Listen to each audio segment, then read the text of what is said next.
Give me a moment to remember to do that. So as I said, this event is organized by Binghamton University's Institute for Genocide and Mass Atrocity Prevention, or IGMAP as we call it. Binghamton University sits on the ancestral lands of the Haudenosaunee people, specifically the Onondaga and Oneida. My name's Nadia Rubai. I'm one of the co-directors of IGMAP, and I'm speaking to you from the land stolen from another group of Haudenosaunee, the Cayuga. We acknowledge Indigenous lands as part of the start of every IGMAP event to remind ourselves of our violent history and our corresponding contemporary responsibilities.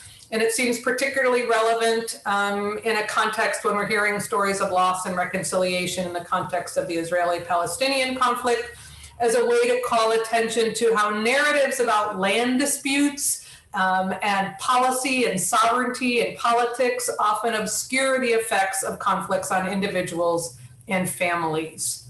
So today's the second day in a full week of events in collaboration with the Parent Circle Family Forum, where we're delving into stories of loss and reconciliation in a way that's intended to help us better understand how human suffering, resilience, and love within the context of the Israeli-Palestinian conflict can help us really appreciate how individuals can be change agents in changing the narrative of hate and dehumanization and building societal resilience, promoting peace, and helping to reduce and prevent mass atrocities. Our hope is that the events this week will give people ideas about things that they can do in their own lives, modeled on the courage and the love demonstrated by the people involved in the parents' family, the parent circle. So the session today focuses on the power of women and the power of mothers in particular. And I'm going to start with a short video clip. And then we may show some others later on. And then I'm going to let Robi and Layla jump in and tell their stories, because any introduction that I would provide to either of them will not do them justice. If you want to be able to see the video better, you may want to switch to gallery view, or it may happen automatically when I share my screen. So let me do that now.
לא יכולה לחשוב על משהו יותר מרגש ולחשוב על הבן שלי שנהרג. האם זה לא הדבר הכי חשוב שעשיתי בכל השנים שאני בשטח? אם אנחנו יכולים לבוא לפה ולהיות ביחד, וואו, אנחנו יכולים לשנות את העולם. וזה הגיע הזמן שהקול שלנו, שכולם ישמעו את הקול שלנו. ما فيش ام في العالم لما بستشهد ابنها او بنقتل ابنها ما بتحب تشوفها. انا لما بروح على دير ياسين وبقعد مطرح ما حرقوا بتمنى بقول يا ريت كنت هناك بس اشوف ابني، انقذ ابني. انا بعرف كان اسرائيلي او فلسطيني، احنا اميات إلنا قلوب بغض النظر عرب فلسطينية إسرائيلية. أنا أم وبحس مع كل أم كان فلسطينية وإسرائيلية. الابن ابن.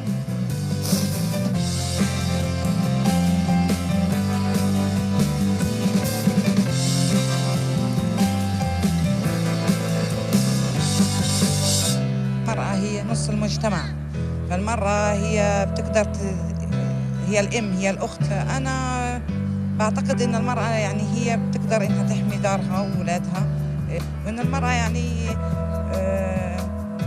دورها بالزراعة إنها هي بتقدر تمنع زي ما حكيت أولادها عن ينزلوا بالمظاهرات، تحب تربي أولادها على الحب والحنان.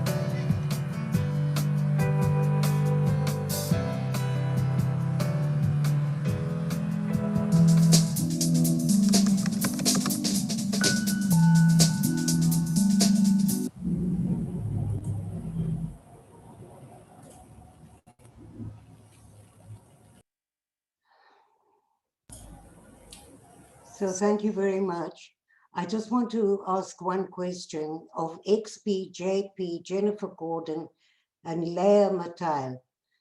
This is a really intimate conversation, and we are sharing personal stories with you, and it will be so kind of you if you open your cameras so that we can look at you.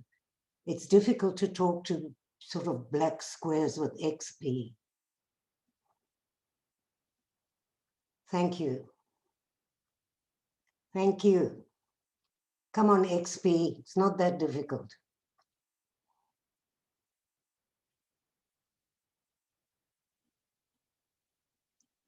Layla, who's going to start?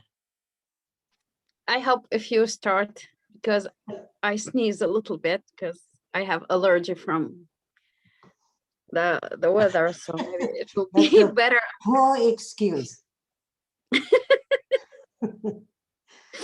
So thank you very much for inviting us, Nadia. I know that you had much bigger ambitions, but it doesn't matter. Whoever's heart you touch is what is important. And if somebody takes what they learned today and puts it into their own life and into change, making change, then it's all worthwhile. And I have to say that now that there are so many families of bereaved all over the world from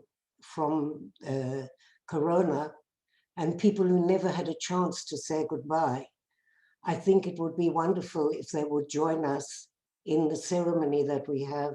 And if any of you know families that have lost, because they might be inspired to take that terrible sadness and the fact that they couldn't say goodbye and be inspired by people who took that grief and tried to make a difference in the world.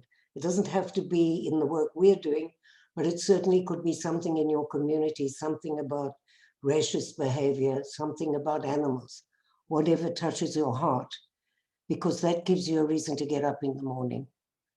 So thank you, Leo, for coming. I'm pleased to see you. I'm not sure where to really start. I don't know how many of you have seen the film. Have they seen the documentary, Nadia? No, we're showing that. We're showing one of the documentaries this evening, and then another one on Wednesday evening. Sorry. So those are not. They have not yet been shown. Okay. So as you probably recognize, my accent not very Israeli.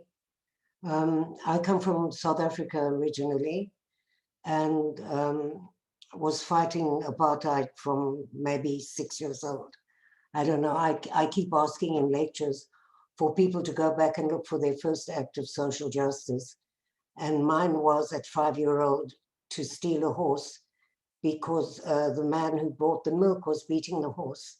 So I went with my friend, Barbara Fudge, and we stole the horse and we brought it home and put it in our tennis court. And my father came home and found a horse in the tennis court. He was not thrilled. Something like 2 months after that, I was sent to boarding school. But actually, if you think about it, that's the first act of social justice. And the very fact that you are here today means there's something in your life that made you be aware that you could do something to change. And it doesn't have to happen now. I mean, we've got a very intimate group, so maybe we'll have time.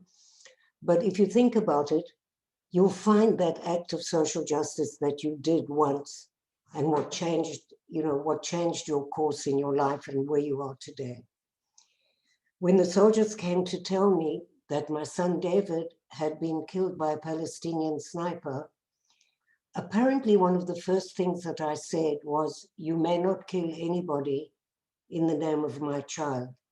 I think that was really, I mean, I don't even remember saying that, of course not, but the people who were with me remembered that. And that was really a very prophetic statement about what I was going to do with my life. I knew very well that I wanted to do something to prevent other mothers, specifically mothers or families too, but my focus was on mothers, from experiencing this pain that actually never goes away. You learn to live with it next to you, but it's there all the time. And it depends what you decide to do with it. So I spoke at a huge demonstration. I don't know where I got the guts to do this. This was something like 3 months after David was killed. And people from the parents' circle heard me talking. And actually, I could have written what I said then, so many years ago, today, because it's almost the same as I believe, because I said, we cannot find peace alone. We have to have a partner, and that partner needs to be a Palestinian. And so they came to talk to me, this man who actually created the parents' circle. He was a religious Jewish man whose son was kidnapped and killed by the Hamas. And he wanted to go on a different path. And he was quite extraordinary, because when you think about it, the people in his own community, the religious people in his community, would not pray with him, because he had decided that he was not going to go on a path of revenge, but rather he would support Yitzhak Rabin, who was in those days the prime minister and was looking for a peace agreement. He actually went with Rabin to receive the Nobel Prize. He was quite a bulldozer, and even more than me, and I'm telling you that that's not easy to find. And he came to see me, and he said, would I come to a weekend in East Jerusalem with other bereaved families, Palestinian and Israeli? And I wasn't very enthusiastic, because I didn't realize then that those were the people really that were the only people that could understand. And I did go to the weekend, and I remember sitting around a table and looking into the eyes of the Palestinian mothers. And that's when I realized that we shared the same pain. And that's when I realized that together, if we harness this possibility of standing on a stage and talking in the same voice for reconciliation and nonviolence, would that not be the most powerful act we could do? Look, think about it. You know, when Hillary Clinton had the Democratic Convention, do you remember the Black mothers stood on the stage, the bereaved Black mothers? And they told their stories, and it was extremely powerful. But maybe 3 days later, the mothers of the police officers who'd lost their sons came onto the stage and spoke, and that too was powerful. But if they had been together, can you imagine how extraordinary that would have been? So, you know, all of these things made me go to meet Black mothers in America, but that's another story. Anyway, after I'd been to this weekend, I realized that this is what I was going to do with the rest of my life. And it's not like an hour a day fun. This is a commitment for the rest of your life, more or less. It's a 24-hour-a-day commitment. It's not about ego. It's not about anything. It's about really believing what you say, because if you do, then you don't have to prepare anything. I never prepare anything when I go to talk. It just comes out of the heart, whatever happens on that day. And so I started to travel all over the world. And I really was very pleased with myself and thought I was very special. And I spoke in Congress and in the House of Lords and in hip hop concerts. You can't imagine, wherever they're invited, always with a Palestinian partner. And it was, of course, because I spoke English, it helped.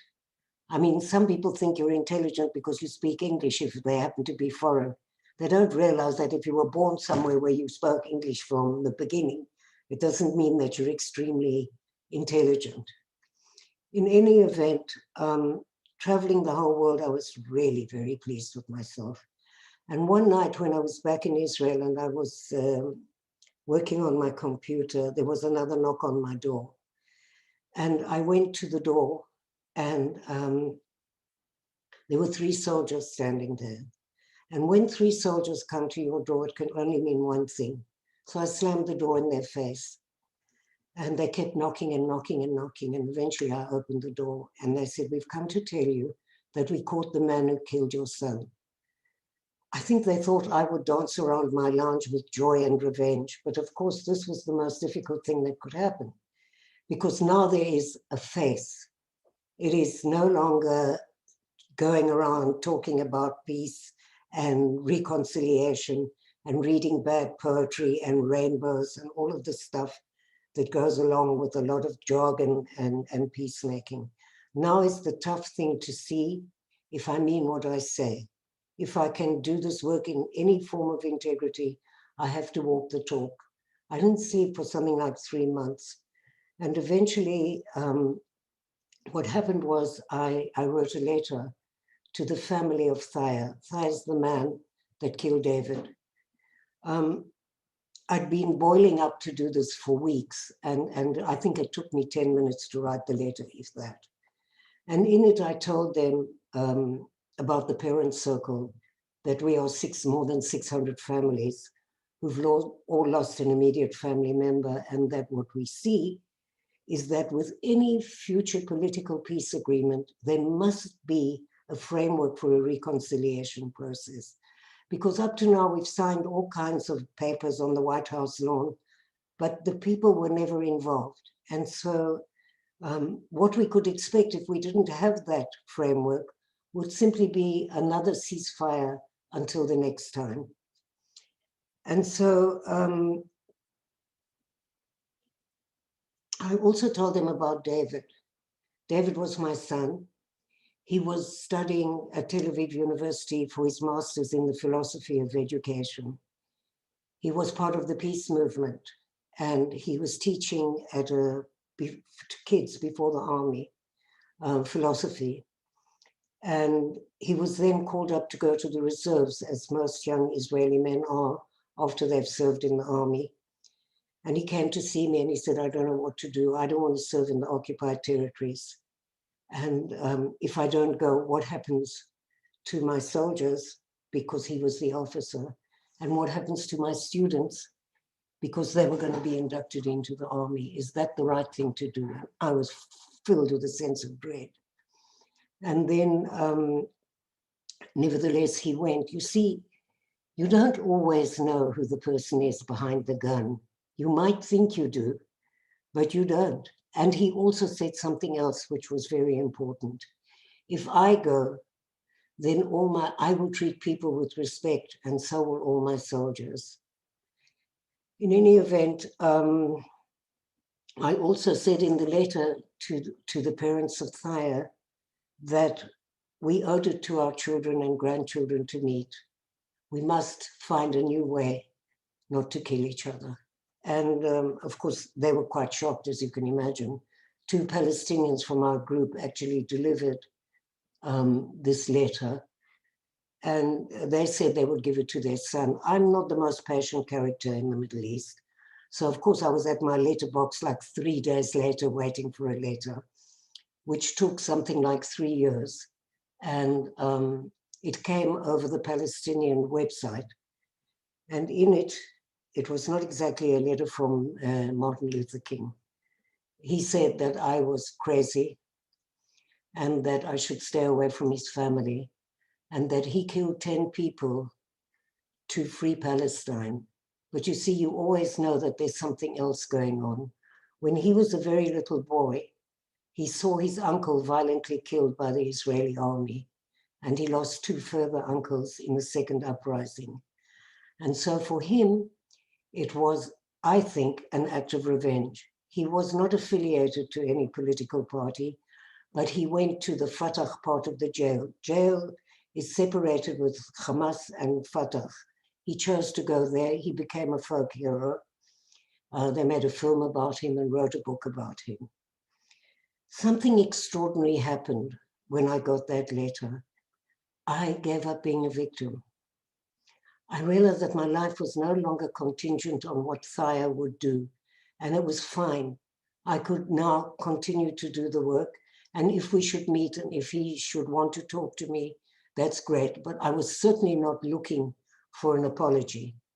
I think that's a terribly important thing to realize in this whole path of the work that we do, because forgiving is something about also being at peace with yourself. So then 2 filmmakers came to see me, invited me to go to South Africa to look at the Truth and Reconciliation Commission and to see what lessons we could learn. And also for me, it was a personal trip back to where my roots were, but also to explore forgiving. What is the meaning of forgiving? You know, Rosemary, can I ask you what you mean when you say you forgive? But you're muted, yeah. Yes, you're asking me what I What is forgiving for you? For me, forgiveness is something that is done it's something to do as much for me as it would be for someone else. I think more so even for me to find peace. You don't have to agree, but to accept and forgive and move on. Do you think the person needs to be repentant for you to forgive? No, it helps. Really? You're a good guy. Okay, let's ask Jenna.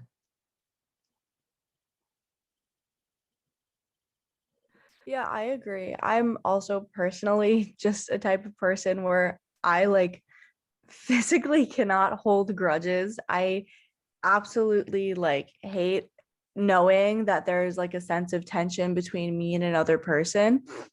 That often gets me into like apologizing things I don't need to apologize for.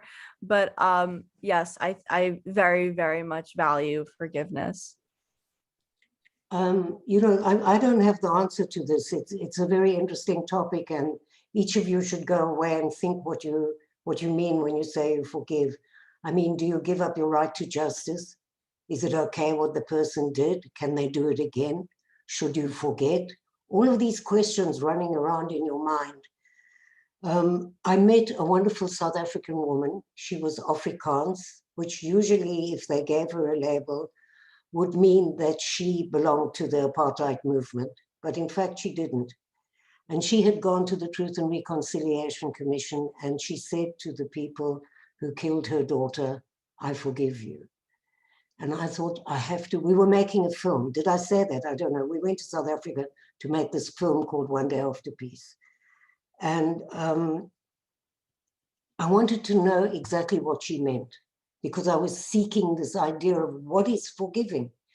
So I went to see her, and of course we were immediate sisters. You know, mothers who lose children are immediate sisters. There's no need for a bridge. I discovered that in South Africa. I discovered that in America, because after I'd watched the Black mothers on the stage, I went to Atlanta to meet some of them. One of them is Lucia McBath, who became a congresswoman. And we were immediately sisters. We spoke together in the Martin Luther King Museum, and it was a wonderful experience. And I wish I could do more on that. So I went to visit this woman, and I said to her, Jim, what do you mean when you say you forgive? And she said, forgiving is giving up your just right to revenge. And then after that, I went and I met the man who actually sent the people to kill her daughter. And he said, by her forgiving me, if you don't hear anything else today, hear this. By her forgiving me, she has released me from the prison of my inhumanity. I think that is the most extraordinary statement, and one should really realize that actually today, these 2 people run an NGO for ex-combatants and are doing wonderful work. So if you don't believe in that people can change, not much point in doing this work. After that, I decided to come back and that it was time to meet Saya. And everything's in the way. Of course, who was in the way was me, because this is like trips off my tongue now rather easily, but this is not easy. And so I sat for the whole weekend thinking, what will I do with all of this? How will I want to meet him, but do I want to meet him? Everything's in the way. I need a go-between. I don't use the word mediator in this case. I think go-between is better. Mediator, there's something about compromise somewhere along the line. And so I decided, okay, I'll go and visit the Minister of Justice. She has to give me permission to get into the jail, which I did. And I asked for Bassam Ramin, who is a Palestinian member of the Parent Circle, who you saw last night, some of you, who for me is above the conflict. This is like family now, who spent 7 years in jail, whose daughter was killed by the Israeli army, and who I trust completely to be the go-between because he is the same culture, the same language. It's very important in this kind of restorative justice is that the person understands the culture. And so we got permission for that too, and then we were waiting for the police.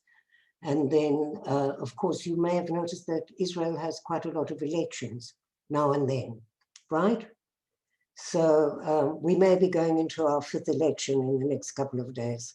It is quite incredible. And then we got a Minister of Justice who obviously will not let me anywhere near any jail, but it's fine. You know, I can wait. My life isn't contingent on this man anymore. And so that's where it is in my story. And but I think much more important is to understand how you can take this work, this story, this narrative, this emotional breakthrough that you make through the story and put it into projects that can change everything. And not projects, we are not a group of therapy. We are women and men who have all lost somebody, but we know that this is what we want to do. And we really believe that there has to be an end to violence and that reconciliation is the way to be doing it. Thank you. Layla, it's your turn. Thank you, Robbie. Lila, let's just go straight to you. Thank you so much. Good evening, good morning and good afternoon to everyone. Thank you, Robi, so much. I heard her story many, many times, but every time I heard her story, I learn a new thing, really. But before I will start to speak, I will apologize because maybe I will sneeze many times because I have allergic from the weather now. So my name is Layla Alsheikh. I am from Bethlehem. I'm from a village called Batir. I was born and raised in Jordan, but my parents are originally from Bethlehem, but they went to Jordan because my father was an English teacher. And because of that, I speak English good. So after he went there, the war was started in 1967, and he couldn't go back to his house and to his family. So all of us, me and my brothers and sisters, born in Jordan. I finished my study in accounting business. And I met my husband in Jordan. He's originally from Bethlehem. And in 1991, I came to Bethlehem to continue our marriage and to live. So it's for every Palestinian who born outside Palestine, it's a dream come true to come back and live inside Palestine. So the first year was amazing. I was love everything. I tried to visit everywhere, and I was really everything was really amazing for me, and I was so happy. And after this year, we have our first daughter, and we become much happier because we start to have our own family. But unfortunately, after 2 months, the second uprising was start, and that moment, the Israeli government take a decision that they will never give me my Palestinian ID, and that meant that I can't go freely from place to place. And most of the time I will stay at home, but I wasn't care too much because I have my own family to take care of. And I wish that situation will end so soon, but unfortunately it's become worse and worse every day. The second year, we have our second child. He was a boy, and he was a very beautiful, intelligent boy. We named him Qusay, and we become much happier because our family become bigger, and I will be busy all the time with them and not be sad when I think about my family in Jordan that I couldn't visit them. But unfortunately, this happiness was end 11th of April 2002 when he becomes 6 months old. 4 o'clock in the morning, he was woke up in a very critical condition because one day before, the Israeli soldiers came to our village through tear gas, and he was smell some of it. And at that time, the treatment wasn't good enough as today. So we tried to take him to a hospital inside Bethlehem, but the Israeli soldiers, stop us because they said it's a military zone, you can't enter. So our second chance was to take him to the next city called Hebron. But at the same time, the Israeli soldiers told us again that the main road is closed. So the only chance that we had is take him to Hebron, but through many villages, the road will be rough and long, sorry. But it was our only chance. After a few time, we faced another Israeli checkpoint. They stopped us. They tried to check the car and check the ID of my husband and my father-in-law. So my father-in-law told them that our son is dying and he should be in the hospital as soon as possible. But they didn't care, and they asked us to stay in the car until they allow us to move. So every minute was so important to his life, and I was thinking to take a risk and go and talk to them. And the risk will be that if they find that I didn't have my Palestinian ID, they will send me back to Jordan, or they will take me to jail, and I will never see my children again. But at that time, I wasn't thinking about myself. The only thing that I was care about is my son and his health. So I went and started to talk to them, but they didn't listen, and they start to laugh, and they asked me to stay in the car. More than 4 hours, they stopped us. And it was the first time I feel hopeless. I couldn't protect my son. I couldn't do anything for him. And that feeling was killing me every minute. So after these 4 hours, we reached the hospital, and the doctors said to us that it was too late for him, and if he will stay alive after 48 hours, he will be a handicap. So for me, it was something I couldn't really imagine. I started to cry. I didn't know what to do. Few minutes later, they take him to the intensive unit care. They didn't let us see him. 2 o'clock in the evening, the doctor came and he asked us to leave. And when I asked him why, he said, because the Israeli soldiers will came and search the hospital. And if they find that your son inside the intensive unit care, they will ask you to leave because they're afraid that the fighters, as they said, came and hide inside the hospital. We talked to him, we begged him, but he said, I can't. So I asked him to see my son, and he said, you have just 5 minutes, don't touch him, don't kiss him, don't do anything, just look at him and leave the room because he's in a very bad condition. So we reached the house in the evening. So immediately I went to the phone in my family law house to talk to the doctor. And he started to explain his condition and start to say many, many words. And I start to understand that he tried to tell me something, but I start to convince myself, don't believe him, don't believe what he's talking about. So at that moment, my husband came and he said, what's happening? I told him I didn't understand what he's talking about. So please talk to him, let the speaker on. So when he started to talk, he repeat the same words. So I start to shout at him and say, what do you mean by this? And finally he said, I'm really so sorry, your son died.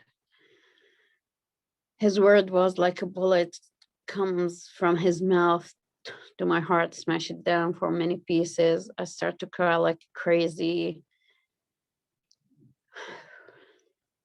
It was the hardest moment I've ever had in my whole life. My family was in Jordan. They couldn't be with me. I couldn't be with my son, and everything was complicated. A few minutes later, the house was full of people, relatives, friends, neighbors. But for me, I wasn't scared to any one of them. I just think about my son and start to convince myself that when I return back home, I slept in the car and this is a dream and I will wake up. But unfortunately, that was true. And in the middle of the night, I will tell you about a dream that I have, and I will explain about it later. I maybe slept for 5 minutes, and I dreamed that there was a white dove came and stand on my shoulder and said to me, "Mama, don't cry. I'm so happy." But I woke up and I started crying and started to tell my grandmother and my husband about the dream, and she said to me, if he asked you to do this, you should stop crying. I told her I can't. He asked me anything I could do, but I can't stop crying because he's part of my soul, part of my heart. It was the longest day I've ever had in my whole life. I was wait until next morning until they bring him back to the house to say goodbye for him. Until the moment that they put him in between my arms, I was still think that all of that was lying, and when I will take the blanket off, he will be in a good health and I will hug him again, kiss him, play with him, do everything with him. But since I take the blanket off, I was shocked because his body was blue, and I immediately, without thinking, tried to kiss him in his cheek as I always do when I hold him. But I was shocked. I felt that I kissed frozen rock, and immediately, without thinking, I hugged him so tight because I was thinking maybe some kind of miracle will happen and he will go back to life. But the only thing happened that they take him away from me, and that was the last moment I saw him. Since that moment, I was filled of anger and full of sadness and hatred to all the Israelis, because for me, I was believed that all of them were responsible about his death. Because every time the Israeli soldiers kill any Palestinian or take them to the jail, they have an excuse that they throw stones against them or they are snipers. But my son just 6 months old, what's the crime that he's done? So I take a decision that I don't want to talk to any Israeli person in my whole life. And at the same time, I didn't want to take revenge, because revenge for me, it's not the choice. It will never bring my son back. So for 16 years, I was refused to have any kind of relationship with any Israeli person until I met one of my friends, and he started to talk about his life because I wasn't so home for many years. And then he started to talk about the Parent Circle Family Forum. And he started to explain how he participated in one of the projects, and I stopped him and I said, "Are you crazy?" And he said, "Why?" I told him, "How could you do this after all this happened?" And he said to me, "I told you because I want you to be part of this organization." I told him, "You are really crazy if you think that I will accept this." He said, "Why?" I told him, "You know what happened to my son." And he said, "Because I know what happened to you, I want you to be part of this organization." And he said, "I want to ask you a question. Why until now, you didn't tell your other children about what happened to their brother. I told them because I didn't want them to be part of this cycle of violence. I didn't want to lose any one of them. I lost one of them, and that was much more than enough for me. And he said, if you will join, you will never, it's not just you will protect your children, you will maybe protect other families, not just their children. In the beginning, I wasn't really convinced about what he said. I said he's crazy. Maybe he imagined that. I don't think there's something like this really exists. Until one day when he invited me to Bethlehem, there were a conference for the forum. When I arrived, there were just Palestinian. I sat with them. We started to talk about many things. Then when the Israelis started to come and enter that room, I stand up to leave. I start to feel that there is something back me in my chest. And I don't want to see any one of them. Then he said to me, don't leave now, please sit and listen to them. And after that, decide whatever you want. And I will never ask you anything about this. So when they start to enter that room, I was shocked when I saw them hug each other and kiss each other, not like just a friend, like even family members. They were so close together. So I really touched, and I was want to sit, to listen, to know what's the thing that make them so close, like that to each other. This is the first time I saw something like that. So when they both sides start to talk about their personal stories, and especially the Israelis, I was really shocked because for the first time I looked at them as a human like me, people who suffered, who lost their beloved ones. And I felt that really we share the same pain, we share the same tears, even we have a different situations, but the pain is the pain, and we share the same price. So from that moment, I decided really to participate in the project of the forum, and one of them was called Brand Narrative Project. So the first day they asked us to talk about something happened during the conflict effect on our lives. So it was the first time I speak about what happened to my son. And since his death for 16 years, I wasn't talking to anyone of my family about what happened. Like, I closed my mind and my heart about him, and I didn't want to open anything about that day. So I started to talk about him, and after maybe in the middle of the story, I stopped because I started to cry. I couldn't complete it. I start to bring all the memories back. It's like to open the wound again after all these years. Everything go back to my mind. And there were an Israeli woman came and she sat in front of me and she started to apologize. I was shocked and told her, why you apologize? And she said, I know that the people who hurt you from my own people, and I'm really so sorry for this. And I'm a mother too. I could understand your pain. I could understand the word that you couldn't say. And she came and hugged me. And I was really touched because it was the first time someone talked to me like that, even from my own family. No one talked to me like this. And she didn't know by her simple words that she touched really my heart. And she helped me to open my eyes again, to open my mind, to understand and realize what happened around me. So after that, I was really start to think to be a member, not just someone who participate and lift the forum. So I started to give lectures inside Israel, Palestine, and even around the world about spread the message of peace and reconciliation.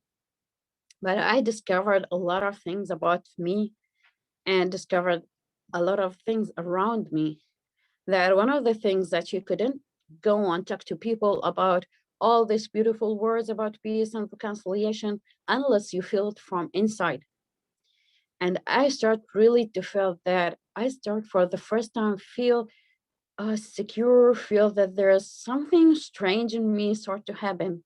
And during that time, I start to remember that dream about my son and the white dove. And I start to realize that God sometimes give us signs or symbols, but when we felt of hatred and anger, we couldn't think about that clearly. So I start to realize that was a message from God that what happened will bring peace in some way. So I start to think about many things. And one of the things that I stopped looking to myself as a victim, and I start to look to myself as a survivor. And one of the things that helped me to think like that when I start to go to the schools and start to understand the situation of the soldiers who would go to the army at the age of 17 and 18 in that crazy situation. And I start to realize that they are the victims, not me. They are the victims of their government and their law. When you send a child at the age of 17 or 18 and give him a gun during that crazy situation, he will do anything, even maybe without thinking. So from that moment, even I decided to start to rethink about forgiveness. And forgiveness, it's something so important to any person.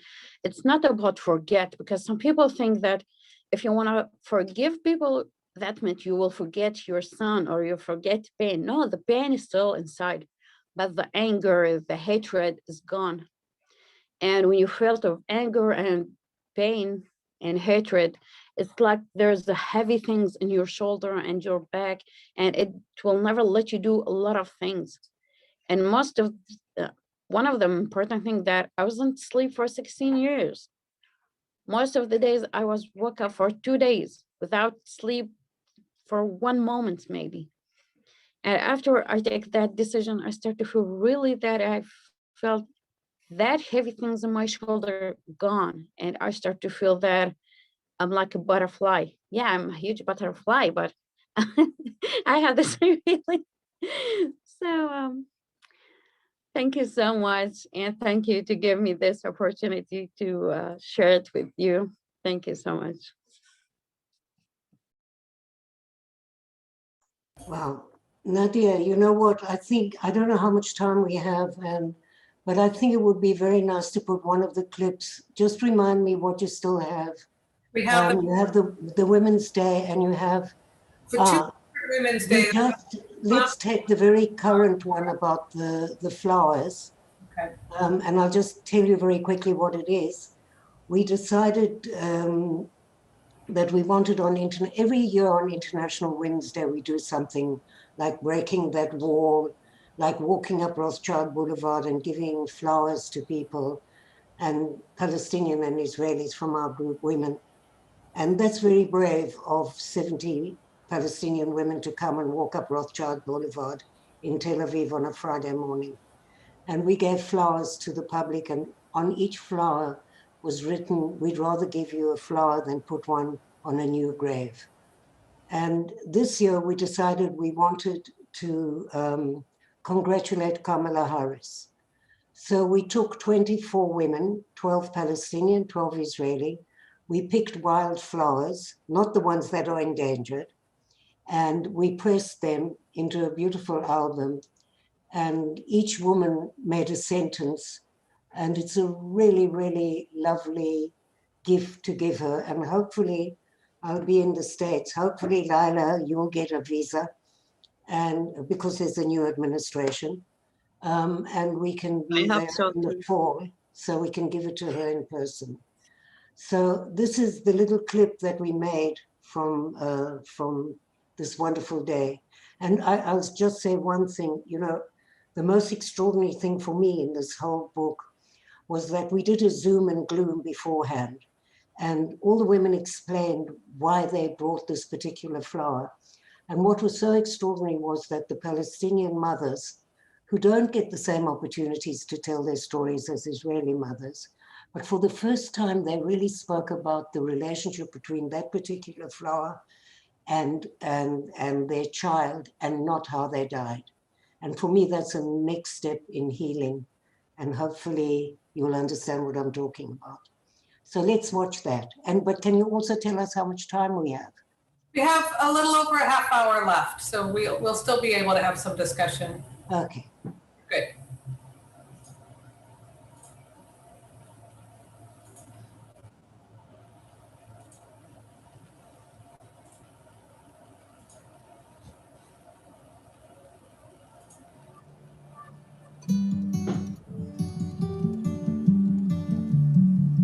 الوردة هذه قطفتها عشان إهداء مني لروح ابني. Dear Madam Vice President, the bereaved Palestinian and Israeli women members of the Parents Circle Families Forum find that International Women's Day is an ideal day to congratulate and to honor you. We would like to share with you a gift and commemorates the loss of our 24 children, sisters, brothers and parents. بيوم عيشة شيلة بينهم وأمي صالح نهراق. مאז שהוא נהרג, אני לא חוגגת את יום האישה. أنا اليوم قطفت هاي الوردة من هون لأنه ما قدرت أقطفها من عند قبر ابني لأنه كتير صعب أشيل إشي من عند قبره. وحابة أهديها كمان لكل أم ثكلى فقدت ابنها. אני כתבתי את הברכים מהאנדרטה של הילדים, וזה הלבן, זה הלב שלהם, הלבן, שהם לא עשו כלום בחיים שלהם. أنا ليلى الشيخ من بتير بيت لحم.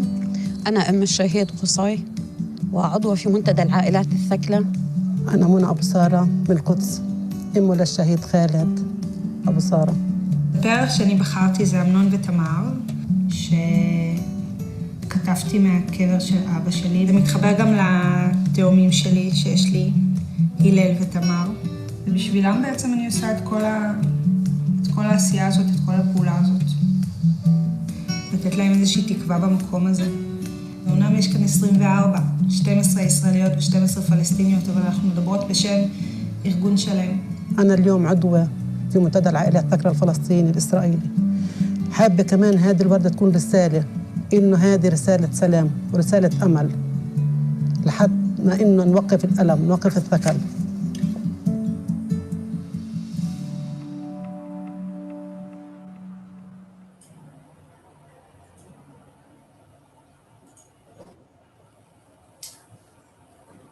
So now we have the opportunity for those of you who are with us to ask questions, share reactions.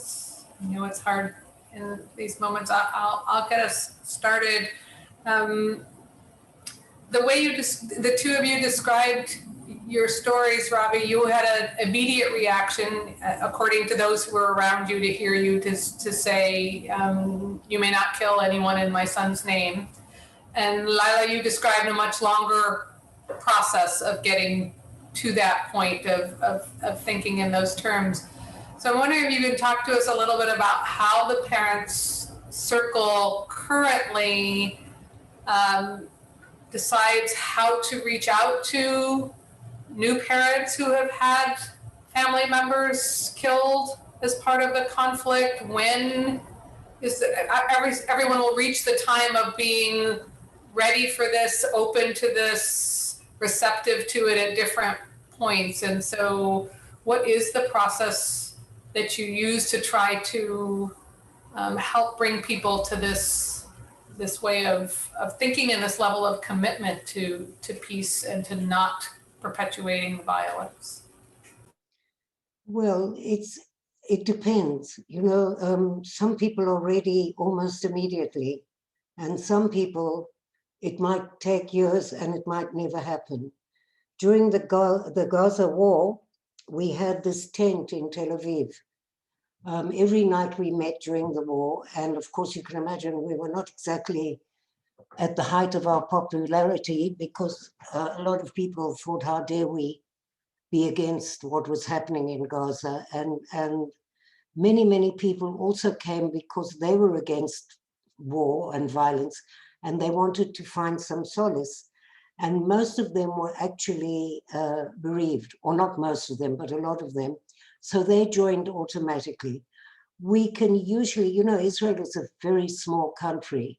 And so when somebody gets killed, I have the most beautiful things written about David that were sent to me. And people know how, you know, people read in the paper all the stories. And so it was much easier to really recruit me in a way. We don't arrive in somebody's doorstep and you know, try to force them to do something. And people are committed at different levels and at different times. There always is that core in any organization of people who are totally mad, like, no, I'm not allowed to say mad. Here's a good thing to say to all of you. The language that you use. You see, when I say mad to Americans, they think I'm angry. But in South Africa or in England, it would be crazy. So, you know, you've got to be very careful what language you use in this whole work that we do. So I think it's very different on the Palestinian side, and it's also a society that's very close, that know each other, and Layla can certainly talk about that. But it's people usually find us. That's the thing. I wish there were many more people, but we don't want members, new members, but people who've lost in the past, who would understand this extreme sense of solace that you get with being able to tell your story. It's like what I tried to tell you in the beginning, this opportunity to share your story is a very healing process in many ways. And you touch the hardest of hearts. I mean, I have spoken to people who loathe and despise me before I even opened my mouth. And I travel a lot in the West Bank when there's no corona and go into Palestinian houses. And in the beginning of a dialogue meeting, there's a lot of anger. But when you share your story, how can people be left with no empathy? And even if you don't agree with me, and that is what we say in the parent circle, is to listen. And even if you don't agree, to have empathy while you listen. And that, I think, is a really good piece to start ending a conflict, is when you are able to listen with empathy. Because look at all of the television. You know, I don't know how bad, I mean, it's bad enough. In Israel, it's outrageous. You cannot listen to anything in a studio with more than 2 people because everybody's shouting everybody down. And so, you know, this ability to listen is incredible. Layla, do you want to say something, darling? Yeah, I want to say that in the forum, yeah, there's more than 600 families, but even there's more than 2,000 people who participate in the project, and they didn't lose their beloved ones. So when they went to their families or their friends, they start to talk about what happened inside the forum, and they start to talk about the forum. So from one to other, they start to hear that. So this is what happened to me when one of my friends, he wasn't lost any beloved ones, but he came and he talked to me about the forum. And we went to the houses of the Palestinian and talked to them about this with an Israeli partner. And sometimes we went to the schools inside Israel to talk to the student who will go to the army at the age of 17 or 18. And some of them lost their beloved ones. And for them, most of them, they didn't met any Palestinian person. And even for Palestinian, most of them, they didn't met an Israeli person. So they were, every time they are shocked when they start to hear our stories. So even it's not easy for us to talk to the people about this. I will tell you a small story happened to me when they asked me on the forum to talk to girls at the age of 17 and 18, and they will went to the army, and I wasn't sleep the whole night because when I heard that they are soldiers, you mean what that meant for me and the feeling that I have all the night. But when I went there and looked at them, I was shocked because they are the same age of my daughter. So I said, I will never look at them as soldiers. I will look to them as the same age of my daughter. They are my daughters, and I will talk to them like that. So in the beginning, we started to talk about our personal stories with my Israeli partner, And then about the forum, and they start to ask us questions. So one of them, she asked me and she said, so what do you want from us to do? And I said, wow, it's the time now to catch it in a good way. So I started to say to her, look, all of you, I love you as I love my daughter, and I wish the best for you. So I can't convince you to choose because this is your life and I don't know anything about your life. And even my daughter, I couldn't force her to do something. I give her the advices. If she wants to listen, it's okay. If she didn't, it's her life and her decisions. So the only thing that I could make you or give it to you, I will give you an advice. If you take a decision that you will go to the army, so please, if you choose to be in the checkpoint or any other places, deal with any person, not just even the Palestinian, because we have other people from foreign countries. Some of them are Christians, some of them are Muslims. Don't look at what they are wearing or how they are speaking or their language or whatever their background is. Look to them as a human. This is the only message that I will tell you about, because this is what changed me from the beginning when I looked at the Israeli as a human like me, not my enemy. And when we start to think about the definition of enemy, it's not just a person who are Palestinian or Israeli. Maybe he will be one of my friends. Maybe the enemy is one of my relatives. I don't know who is my enemy. So this is one of the things, not just help us to spread the message of peace and reconciliation. Every time we do a lecture everywhere, whatever, inside Palestine or Israel, or even around the world, we learn new things.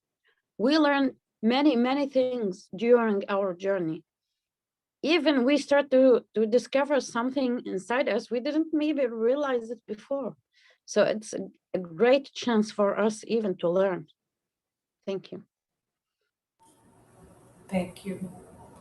What questions do people have? Jenny, go ahead. I have a question for Layla, although it might be for Robi as well. You mentioned, I think that first of all, thank you both very much for sharing and for the amazing work that you're doing. Layla, you mentioned that for a long time you didn't talk to your other children about what happened to your son and their brother. And I'm wondering if you eventually did talk to them, how old they were and how you told them about that.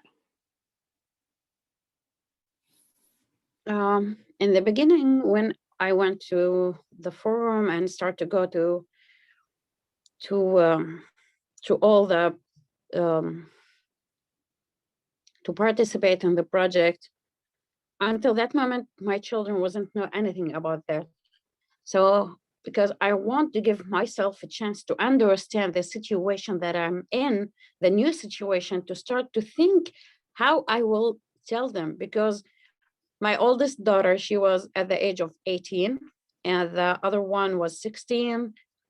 I have 5 children anyway, and 13, and the youngest one, she was 3 at that time. So I started to think how I could tell them, and when they know, how could I explain why and how I became a member in this organization and talk to the Israelis and start to convince them about this. So I told them the story. Some of them start to be angry, and sometimes some of them, they start to blame me why I got to the forum. I start to be part of it. So I start to explain for them, not the whole Israelis the same. We have scripture in the Quran said, I will say it in Arabic in the beginning and I will translate. لا تزر وزيرة وزر أخرى. It means that you can't blame the whole people because of mistake of one person. So I start to convince them and start to talk to them from that point, and they start to realize and understand. And I told them examples like we have 5 fingers in our arm, not the whole fingers the same. Some of them are short, some of them are thin, or there's a difference. And we are like a human. We have many kind of difference. Not the whole Muslims or the Arabs are good, and not all the Jewish are bad. There's bad and good in every person. Inside me, maybe I will sometimes think as a good person, sometimes I have an evil thought, but how could I control myself and be a good person? This is what I should choose. And the easiest way is to go and have revenge. It's easy, but the hardest thing is to think and start to think about your future, about your children, about many things in your life. And if I will do this, what I will like achieve, if I will take a revenge, what will happen to me? So I start to talk to them like that. And after time, they start to understand, they start to really want to be part of the forum. So this is amazing thing when I always imagine that our children like a good seed. You try to put it in a good, what I call, you planted them in a good way or in a good place, and you give them the water and the sun, and everything will be good. So I think it's so important to talk to the children at the age of maybe so early, or even sometimes if I have the same situation that I have, but try to think so deep to talk to them, because they are so sensitive to every word, and they think much deeper sometimes than us. They try to think about everything that you said. And the most important thing for a mother, that the children always feel that their mother like as an idol, and they try to learn, even if sometimes I didn't teach them something, but they saw me how I act or how I speak to other persons, and they will learn from me. So not just sometimes you teach them to do this or not to do that. Just let them see you, how you act, and they will learn from you. Thank you. I think it's really important. I just think it's really important to understand that bereavement doesn't stop with me, and that the siblings are so important in all of this reaction to how after loss, because in many cases, what happens is the mother becomes the central figure, and the siblings are left out of this. But even greater than that is to understand that the mourning doesn't stop with me. My grandchildren also are affected by what happened. I saw this became so clear to me every year. Layla, I was just thinking, you've got to bring your kids to the summer camp. So we have a summer camp every year, and my grandchildren were there. And my granddaughter, who never met David, told the story, and apparently she was weeping bitterly while she told the story. It doesn't stop. I wish I'm so proud that my grandchildren want to be a part of this as well. It's important, but you cannot force it. It's something that they have to choose to do themselves. It's different for me, it's different for Israelis. We have much more opportunity for sharing, for psychological help if you want it. And I wish for my Palestinian, and by the way, if you want to do anything after this whole thing that we're talking about, I think the most important thing that you can do is to try to get Israel to vaccinate all the Palestinian population. This is cruel beyond speech, and it's illegal, and it's immoral. And by the way, it's also extremely stupid, because if all the settlers can get vaccinated and they live absolutely next door to the Palestinians, then surely they all shop at the same supermarket. Would it not be a good idea to vaccinate everybody? And if you have any influence, and if you can write a letter or something to somebody that might change this attitude, it's cruel. And Israel is almost free of this corona now. 70% of the population have been vaccinated. And so, you know, we were allowed to even meet over the Passover, and they're thinking about not wearing masks anymore outside. And yet around the corner are 3 million people who need to be vaccinated. I'm sorry, but I think that's important to say, because it's not all rosy, and there are things that you can do. You can write to your congressman. And I'm a great believer in letters, by the way. And another thing that I wanted to say is, because there are so many people around you who have lost, tell them if they couldn't say goodbye, to write a letter to that person, because it's a way of saying goodbye, and it's a way of not forgetting. And I can tell you personally, I have a whole series of letters that I've written to David. It's not a monument of misery. There are funny things about South Africa. There are funny things about my life now. You know, one tends not to recognize what gratitude is. I have to tell you that I am extremely grateful for my life now. I know that sounds really weird, but consider the fact of how many opportunities I've had to be part of change in people's lives since I lost David. Think of how many places I've been all over the world, and how many hearts have touched mine and I have touched theirs. So there is a sense of gratitude in everything that I, even talking to you now, where would I have seen all these faces? You know, it's just, I feel very honored to have this opportunity. You can ask a nasty question of Waliylä if you like. What questions do people have? Go ahead, Yagabi. Hi, I just wanted to reiterate, thanks so much for sharing these powerful stories. I wanted to know if Robi could expand upon her experience speaking with the Black mothers, and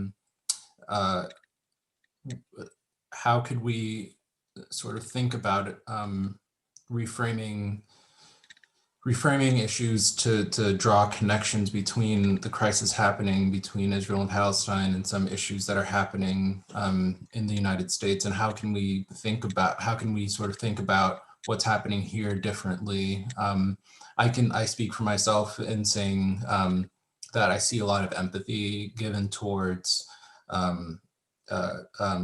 the crisis in Israel and Palestine, but not that same level of empathy is focused on or refocused on issues in the United States. So I just wanted to see if you could expand upon your experiences speaking to those groups. You know, firstly, I don't have the monopoly on truth. Okay, all I can tell you is that I think storytelling is probably the most important way to break down barriers, because when you know each other through a story, and what happens in America is you don't actually, all the polarization, I read a whole research, I think one of the guys, Karen, who came to talk about his research on polarization. And if you really understand, there's much less polarization than you think there would be if you would actually make contact with the people that you think are, that you don't agree with at all.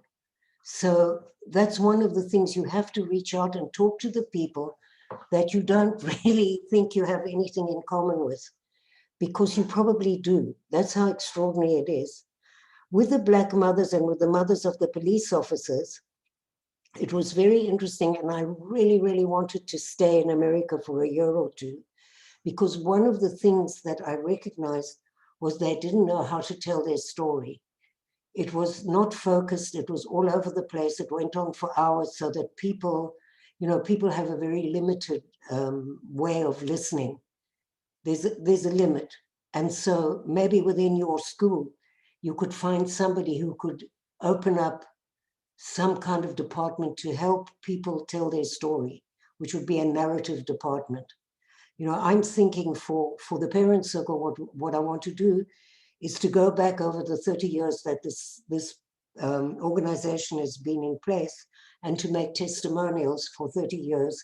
How did this all happen? Who are the people that transformed? They are the most extraordinary stories. And it all comes through this ability to share with other people. And it's difficult. The whole situation of Blacks now and of coming up out into the open, maybe something good will come out of that. It's like giving up being the victim and sharing and allowing that person into your life. I don't have any secrets from anybody anymore. It's like you've all been into my kitchen. You can see my cat, which usually walks past, and all of that stuff, because it makes us all human. There's so much polarization that it's actually frightening. And the fact that the politicians are playing exactly the same game. There's no, so it's up to you. I just think that people can really make a difference. I'll just tell you one little story. Have I got time to do that? I've no idea what the time is or if I have to go away. We have about 7 minutes left. How many? 7. Okay, so I can tell this in 3 minutes. I was invited to go to a meeting in the West Bank for women. And it's actually in the film. And when I came to the West Bank, I was the only Israeli. And I came into the room and there were all these people, and there was a woman there with a picture of her son around her neck, which made it very clear to me that she was a bereaved mother. And she recognized that I was Israeli and she wanted to leave immediately. So I went to talk to her and I said, look, please stay. I want to know what happened to your son. So she sat down with her back to me like this, and we spoke for maybe, I asked her every possible question about her son and what happened to her family and how was it affecting her. And then I asked her, would you like to see a picture of David? And she said reluctantly, okay. And then she turned towards me and I had a picture of David in my hand. And she looked at it and she said, haram, which means what a pity. And you see, that was an emotional breakthrough for her because she recognized that we shared the same pain. Today, this lady has been all over the world with me. I mean, she came out of a tiny little village in the West Bank, and she came to New York with me. The first time she'd ever been out of a village or in a plane. So how much trust does that mean that that person gives you? We donated blood together to different hospitals, Palestinian and Israeli. That's very symbolic. And when we got to New York, I mean, can you imagine, she was totally overwhelmed. So we went to Central Park and we rode on horses, and she smokes like 50 cigarettes a day. And I got her addicted to hamburgers, and we spoke at Lincoln Center. Now, think about this woman. I'm used to all of this. She stood on the stage in Women in the World with 3,000 people and told her story. And 3,000 people, and I told my story, and 3,000 people stood up at the end of that and were all in tears. And so that's the effect of storytelling when it comes from the heart. And maybe your school could be trying to do something like that. I'm sure within the whole campus, there's probably a lot of, I spoke to the restorative justice people yesterday, which was a wonderful, thank you, Nadia, for that. It was a wonderful conversation. Excellent, they said the same. So, they could open up, you could open up to allowing people, you have this Truth and Reconciliation Commission going on, right? Where people are telling their stories on the campus. I think that's an incredible opportunity for all students past who have suffered from racist behavior or have been treated badly, who can come and tell their story. And even if it's anonymous, you've got a campus radio. Why not, once a week broadcast one of those stories on the campus radio? Because what happened in the Truth and Reconciliation Commission, one of the reasons that it was successful, and there were a lot of problems around it, was the fact that it was broadcast every day, all day long, and people could all hear it. And that was a very important part because most people had no idea. They didn't want to know, which is very similar to here. Israel and Palestine, look, you go into an average Israeli classroom of children aged 17, and we do this the whole year long, and it's very interesting. And you say to the kids, they're 17, we do it especially to 17 and 18-year-olds because they're going to the army. And you say to them, who of you have ever met a Palestinian? Guess what? Nobody. Who speaks Arabic? Maybe one in the class. Who's been overseas? The whole class, or almost all the class. But they've never met a Palestinian. I mean, isn't this something totally absurd? Who lives like round the corner from them? And so this is part of, and that not knowing creates a fear, and the fear creates hatred, and the hatred becomes violence. And so whatever we can do to break down that barrier of knowing, that's why I'm willing to go all over the West Bank to talk to women, because I think women have to come to the table now. And we have a really strong women's group, and Layla is one of them, of leaders. And I'm so proud to be your sister, Layla, because I see you changing and growing, and it's wonderful to be part of your life also. Thank you. Thank you, Robi, so much. I want to thank both of you for not only talking to us about the importance of stories, but using your stories so effectively. As we talked about yesterday, Rami made the point that people cannot listen to your stories and not be moved, not be changed. And so I think we can all leave this session and the others that we have planned for the week looking for what stories we can share that will be helpful in these kinds of processes, and what stories we need to hear, that we need to go out and listen to as part of knowing more people at a very human level, not just lumping them into some category and stereotype. And so I really appreciate that. I also want to remind people that this evening we are at 7 p.m. Eastern Daylight Time. We are showing the documentary film Within the Eye of the Storm, which features Rami and Bassam's story, as well as the short clip on Our Power is Our Pain. And then tomorrow evening, we're showing the documentary that Robi made mention to, the One Day After Peace, which documents not only the journey to South Africa and the lessons from that process, but also Robi's kind of wrestling with the issue of how to deal with the person who killed her son. And so we welcome you to join us for those. They will be at a time that's in the middle of the night in Israel and Palestine. So we're not asking our guests to join us for those, but we will watch them and then talk about them, debrief them a little bit.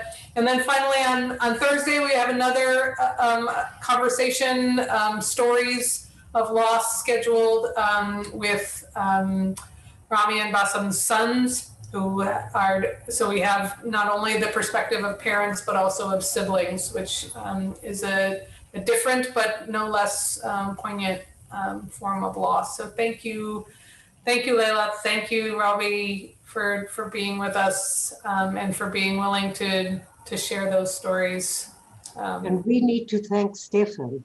It's all his fault that we have. It is so much.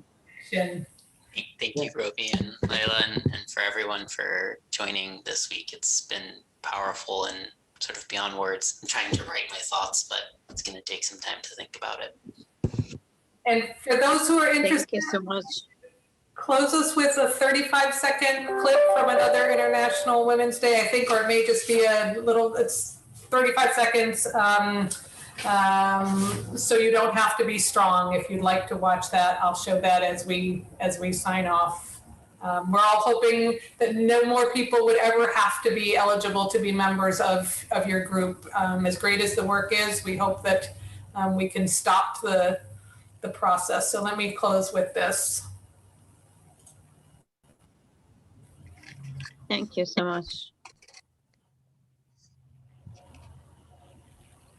أنا إيشا خزكة ما اخترت إني أكون امرأة قوية.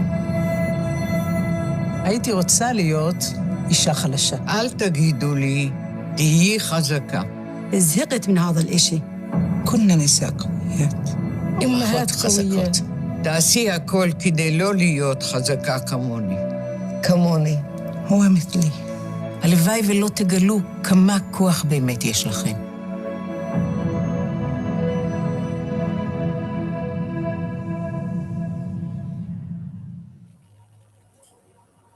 אני אישה חזקה. מה اخترت إني قوية. הייתי רוצה להיות. Thank you. Thank you, all of you, for all Thank the work. you all. Love to all of you. Thank you all.